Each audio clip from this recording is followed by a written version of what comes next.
Tetapi dimensi melihat kita itu banyak kali bertentangan dengan dimensi percaya kita.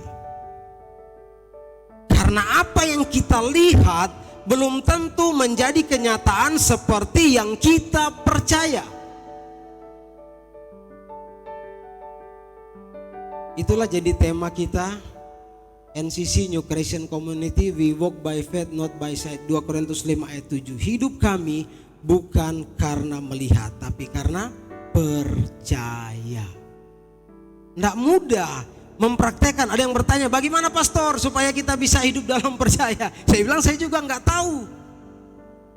Bagaimana kita bisa hidup dalam dimensi percaya? Saya nggak tahu juga. Kenapa? Karena percaya itu kita tidak bisa buktikan secara ilmiah dalam hidup ini. Tapi kekristenan, firman Tuhan berkata bahwa hidup orang benar adalah hidup karena iman, bukan karena melihat. Mengucap syukur di dalam segala hal.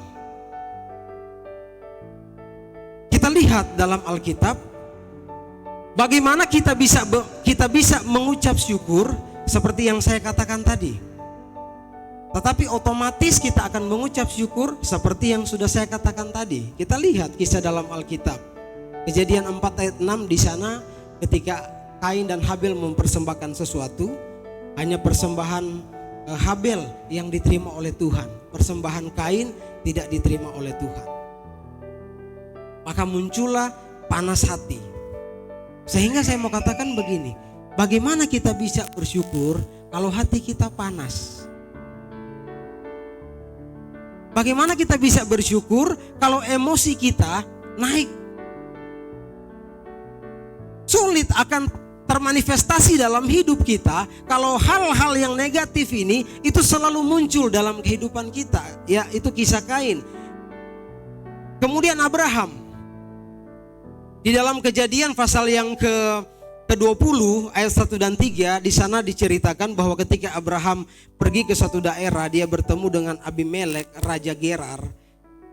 Maka dia berkata kepada raja bahwa itu istri saya ini, itu saudara saya. Jadi dia menjual istrinya kepada raja. Coba kita bayangkan kisah itu. Nah, bagaimana Abraham bisa mengucap syukur kalau dia berani menjual istrinya? Dia akan terintimidasi dalam hidup ini. Lanjut. Bahwa di dalam 1 Samuel di sana jelas sekali ketika Raja Daud dia selingkuh. Coba kita lihat, apakah Daud bisa mengucap syukur ketika dia sudah menjebak Uria, seorang panglima atau tentara, supaya dia mati di medan perang dan Daud mengambil istrinya. Bagaimana Daud bisa bersyukur kalau dia melakukan hal-hal seperti ini? Bahkan juga bagaimana ketika Yudas di Matius 26 ayat 14, dia berani menjual Yesus. Yang pasti yang ada datang dalam kehidupan dia adalah intimidasi. Bagaimana Petrus yang jelas di dalam Matius pasal 26 ayat yang ke-69, ketika Yesus sudah disalibkan, ada seorang anak kecil datang, kamu salah satu dari mereka ya? Oh bukan, saya tidak mengenal. Sebelum ayang berkokok, engkau sudah menyangkal aku berapa? 3 kali. Bagaimana kita bisa bersyukur kalau hari-hari kita menghadapi masa-masa seperti Kain, seperti Abraham, seperti Daud, dan seperti Yudas, juga seperti Petrus. Mereka salah dalam menjalani kehidupan ini. Otomatis mereka penuh dengan intimidasi, sama dengan kita. Kalau kita lihat firman Tuhan dari sudut pandang ini, maka kita akan ketakutan menjadi orang Kristen. Tapi kita percaya, selalu saya katakan, mimbar ini harus memberitakan firman Tuhan yang adalah kabar baik, bukan kabar intimidasi bagi Bapak Ibu. Orang-orang atau pahlawan-pahlawan yang sudah, pahlawan-pahlawan iman yang sudah melakukan yang terbaik, tapi mereka salah, mereka kehilangan damai sejahtera. Abraham dia gelisah, Daud dia gelisah, Yudas bahkan dia bunuh diri. Dan Petrus ketakutan. Tapi kabar baiknya Bapak Ibu dikasih Tuhan, Mazmur 32 ayat yang pertama. Mazmur 32 ayat yang pertama. Apa yang dikatakan oleh Daud? Ini kabar baiknya. Mari kita baca 2-3. Dari Daud, nyanyian pengajaran. Berbahagialah orang yang diampuni pelanggarannya dan yang dosanya ditutupi. Ini dilakukan oleh Tuhan. Tuhan suka mengampuni pelanggaran kita dan suka menutupi dosa kita. Tapi manusia tidak suka mengampuni dan suka membuka dosa kita. Apalagi yang kelihatan. Kalau ada sesuatu yang viral, yang berhubungan dengan amoral, maka intimidasi kepada orang itu akan sangat luar biasa. Makanya yang selalu saya bilang, berapa kali saya bilang di tempat ini, kita suka mengkotak-kotakkan dosa. Kalau ada seorang pembunuh yang dia sudah keluar penjara, kemudian dia dikasih kesempatan. Banyak kan yang kita lihat mantan preman. Saya tidak bilang itu salah. Tapi coba kita lihat cara pandang kita. Orang yang sudah membunuh banyak orang, kemudian dia bertobat, kemudian dia bersaksi di gereja, kita kasih tepuk tangan. Ini banyak terjadi di gereja. Dia seorang pembunuh yang sudah menghilangkan banyak nyawa. Kemudian ada orang yang, ya ini saya katakan, dia sudah bercerai, kemudian dia menikah, kemudian dia datang ke gereja. Gereja akan sangat sulit memberikan kepercayaan pelayanan kepada orang itu. Kenapa? Karena kita akan melihat, oh dia sudah bercerai kemudian dia nikah lagi. Apakah dosa dia bercerai lebih besar daripada dosa seorang pembunuh? Saya bayangkan kalau seorang pembunuh itu dia membunuh saudara saya, kemudian dia khotbah di mimbar, bagaimana perasaan saya? Nah disinilah kita harus melihat bagaimana Tuhan melihat kita, bukan bagaimana kita melihat sesama kita. Amin. Bagaimana Tuhan melihat kita, begitu juga kita harus melihat sesama kita. Dia suka mengampuni pelanggaran kita dan dia suka menutupi dosa kita. Inilah kabar baik yang harus kita terima dan harus kita bagikan bagi banyak orang. Haleluya. Kita akan mengucap syukur kalau performan kita baik. Makanya kita jangan sampai salah. Firman Tuhan dalam Keluaran 23 sudah jelas sekali ditulis dalam 2 loh batu. Firman Tuhan ditulis oleh Musa dengan tangan Allah yang menulis itu dalam loh batu yang dilihat. Tapi dalam Ibrani 8 firman Tuhan diukir dalam hati kita. Makanya saya selalu bilang untuk datang ke gereja enggak usah ditakut-takutin. Untuk berbuat baik enggak usah ditakut-takutin. Otomatis kalau kesadaran itu muncul, firman Tuhan 10 hukum yang sudah ada dalam hati saya, itulah yang menggerakkan saya menghidupi dimensi-dimensi roh yang sungguh ajaib dalam hidup ini.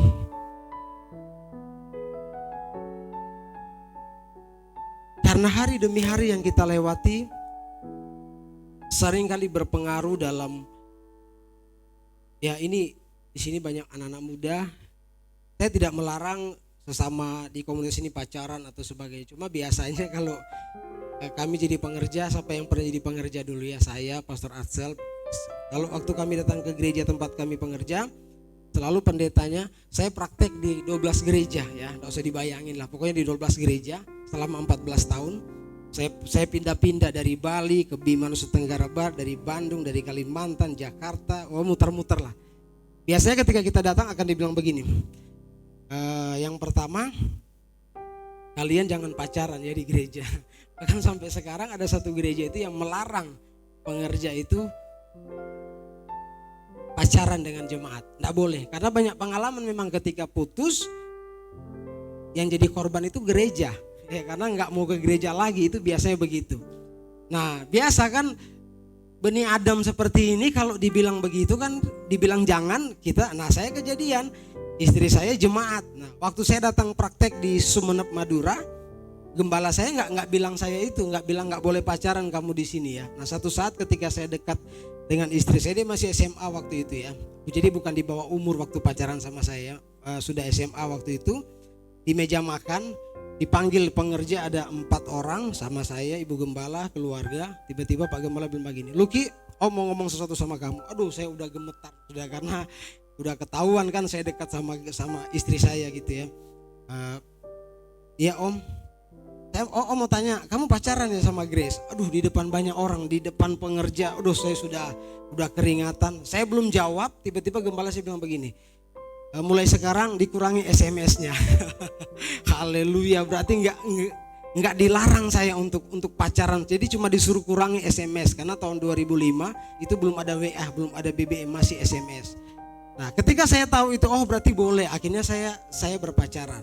Nah, dari kejadian-kejadian seperti ini, saya tidak bisa, pengalaman saya di gereja lain, saya nggak bisa bawa di komunitas ini. Oh, nggak boleh pacaran. Ya justru menurut saya lebih bagus yang sesama komunitas ini menikah di tempat ini. Amin.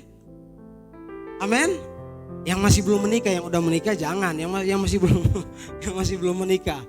Lebih bagus sesama komunitas menikah di tempat ini. Karena kita sudah saling kenal. Haleluya, puji Tuhan. Nah, kita yang sudah berkeluarga, masalah-masalah yang akan terjadi dalam kehidupan kita itu banyak. Jangan berpikir ketika belum berkeluarga, oh saya akan berkeluarga itu solusinya. Oh haleluya ya. Banyak bapak di sini, ibu-ibu di sini yang mungkin nggak bisa cerita apa yang terjadi dalam rumah tangga, karena nggak semudah yang kita bayangkan, guys. Nggak semudah yang kita bayangkan ketika kita sudah berumah tangga. Nikmati dulu masa muda kita, amin. Nikmati dulu, kalau udah waktunya ya sudah, Tuhan siapkan yang terbaik. Nah, dalam rumah tangga, masalah-masalah yang kita alami, misalnya ekonomi, cemburu. Nah, masih ada nggak di sini yang suami istri masih cemburuan? Nah, kita nggak bisa mengucap syukur kalau hari-hari yang kita lewati dalam rumah tangga kita itu selalu ada masalah-masalah yang nggak selesai-selesai.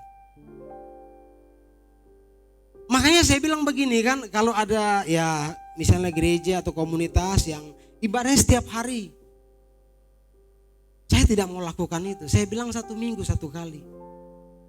Ketika Bapak Ibu datang di sini, saudara yang dikasih Tuhan, kita punya satu kerinduan yang besar untuk datang beribadah. Kalau udah tiap hari ya, saya tidak bilang itu salah, tapi bagi saya paham semua di Cikarang ini rata kita pekerja. Jadi udah hari Minggu aja kita ibadah. Nah, kebangetan kalau hari Minggu masih nggak datang. Saya belum mau mengadakan komsel-komsel dan sebagainya, karena saya tuh semua kerja, semua capek. Nah, hari Minggu ini dengan rasa syukur yang besar, mari kita bawa di tempat ini atau di mana kita datang beribadah. Dengan rasa ucapan syukur yang besar, karena ucapan syukur itu punya kuasa. Tapi dasar ucapan syukur itu bukan masalah-masalah seperti yang dialami oleh Daud, oleh Salomo atau hal-hal yang salah. Ucapan syukur itu didasari pada hal-hal yang baik. Jadi kita bisa mengucap syukur karena kita menciptakan hal-hal yang baik dalam pekerjaan. Saya selalu bilang maksimal dalam pekerjaan, di sekolah, maksimal di sekolah kita, dimanapun kita dipercayakan Tuhan, maksimal di sana. Nama Tuhan dipermuliakan melalui kualitas hidup kita. Dimanapun kita bergaul, mari kita maksimalkan selama kita. Jadi nggak usah takut dengan hal-hal yang saya selalu bilang, di dunia ini banyak kali penuh dengan ketakutan. Penuh dengan ketakutan. Kita cicilanmu jatuh tempo, aduh hal-hal yang, tapi coba kita melihat dari sudut pandang yang lain. Jadi kita mengucap syukur, dasar kita mengucap syukur, kita harus sadar bahwa di Mazmur 32 ayat 1 bahwa kita sudah diampuni dan dosa kita, pelanggaran kita ditutupi oleh Tuhan. Amin. Yeremia 33 ayat yang ke-17, coba kita baca di sana Bapak Ibu dikasih Tuhan. Yeremia 33 ayat yang ke-17. Ketika Daud berbuat salah, ketika Daud jatuh dalam dosa, tapi kita melihat apa yang Tuhan sudah lakukan untuk Daud. Jaminan yang sangat luar biasa dalam Yeremia 33 ayat yang ke-17.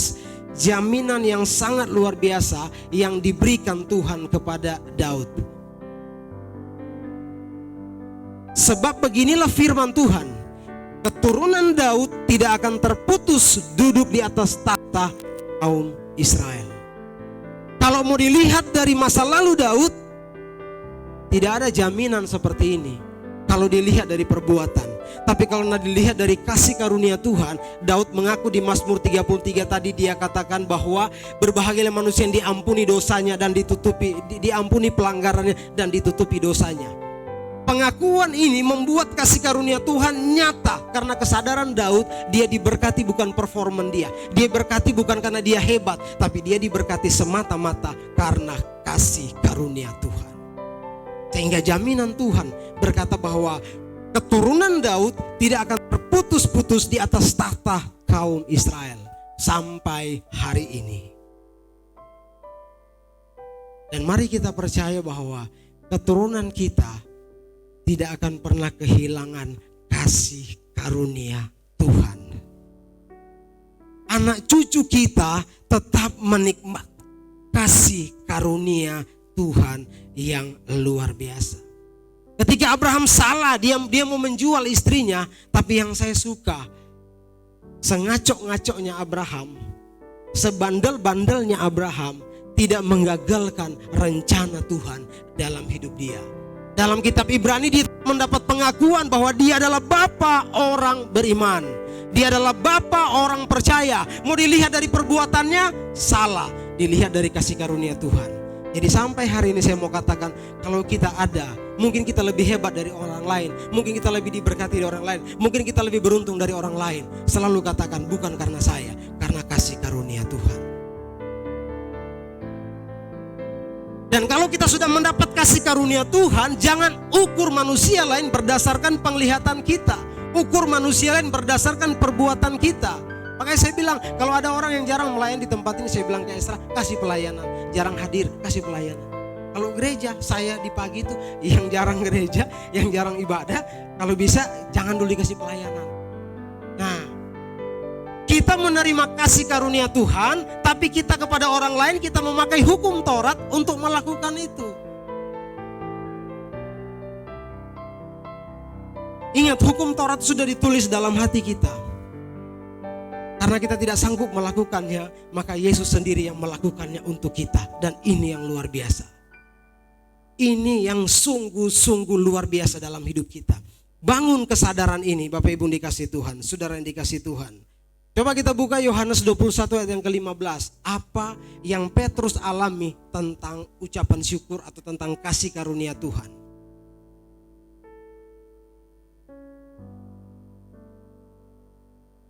Yohanes 21 ayat yang ke-15 kita baca bersama-sama. 2, 3. Sesudah sarapan, Yesus berkata kepada Simon Petrus, Simon anak Yohanes, apakah engkau mengasihi aku? Mereka ini, jawab Petrus kepadanya, benar Tuhan, engkau tahu bahwa aku mengasihi engkau. Apa kata Yesus? Gembalakanlah domba-dombaku.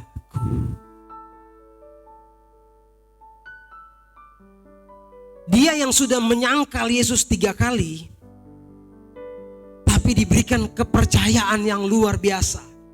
Kalau Yesus berikan domba-domba itu kepada Yohanes, wajar. Injil mencatat Yohanes itu murid paling dekat dengan Yesus. Tapi yang tidak masuk dalam logika kita manusia, dia yang sudah menyangkal, dia yang dipercayakan untuk menggembalakan domba-domba. Haleluya. Coba kita manusia.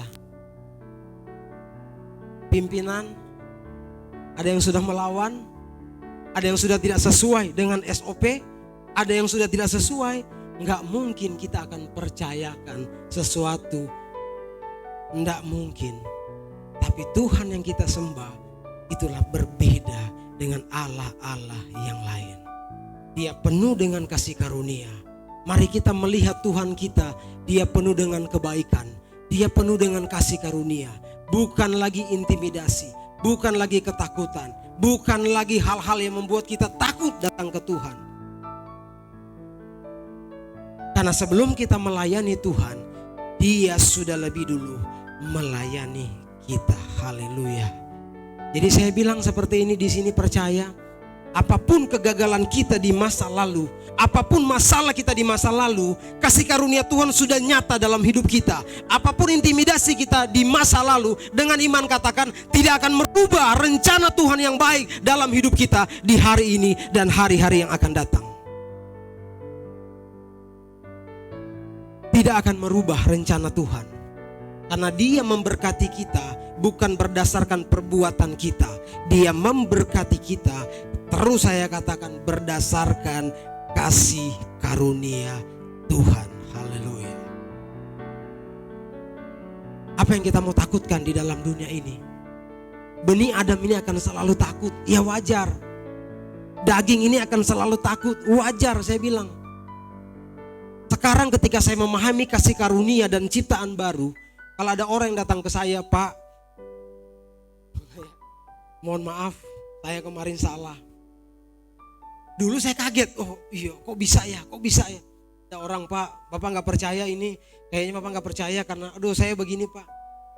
Saya udah gak kaget Bapak Ibu, saya udah gak kaget karena saya tahu yang bicara itu daging, benih Adam, terbuat dari tanah. Yang akan saya heran kalau ada orang yang datang, Pak, saya sudah menaati hukum Taurat, Pak. Saya tidak pernah gagal dalam satu hukum Taurat. Hukum Taurat 10 hukum terbagi dalam 613 bagian. Saya sempurna melakukan itu. Saya akan bingung luar biasa. Ada satu manusia yang bisa menggenapi 613 hukum Taurat yang tergabung dalam 10 hukum itu. Itu yang baru saya kaget. Tapi kalau ada orang yang datang, Pak, saya sudah tahu, saya bilang, saya udah gak kaget. Dalam hal ini kita tidak mudah mengintimidasi orang. Orang sudah salah, kamu sih gak taat kasih perpuluhan, kamu sih gak taat ke gereja, kamu sih, aduh. Orang kasih karunia tidak akan berkata begitu. Sebagaimana Yesus memperlakukan kita, perlakukanlah sesama manusia sama seperti Yesus memperlakukan kita. Kalau hidup kita tidak lagi menghukum, kita tidak lagi mengintimidasi, itu yang benar. Kita adalah manusia-manusia yang sudah sadar bahwa kita adalah ciptaan baru di dalam Tuhan.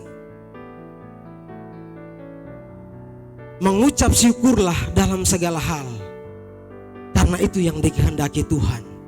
Jadi saya mau katakan, supaya kita bisa mengucap syukur, lakukanlah hal-hal yang baik seperti yang firman Tuhan gerakkan dalam hidup kita. Jam kerja kita jam 9, jam 10 baru bangun. Gak mungkin kita akan mengucap syukur. Tapi kalau jam 9 atau jam 8 kita kerja, setengah 8 kita sudah di kantor, ada rasa ucapan syukur dalam hidup ini. Kenapa? Karena kita sudah melakukan yang memang harus kita lakukan, tidak harus diancam. Tapi kalau kita sudah terlambat datang ke kantor, baru pertama kali masuk udah datang terlambat, maka sepanjang hari itu hidup kita akan penuh dengan intimidasi. Jadi mengucap syukur dalam segala hal, lakukanlah segala sesuatu seperti untuk Tuhan dan bukan untuk manusia.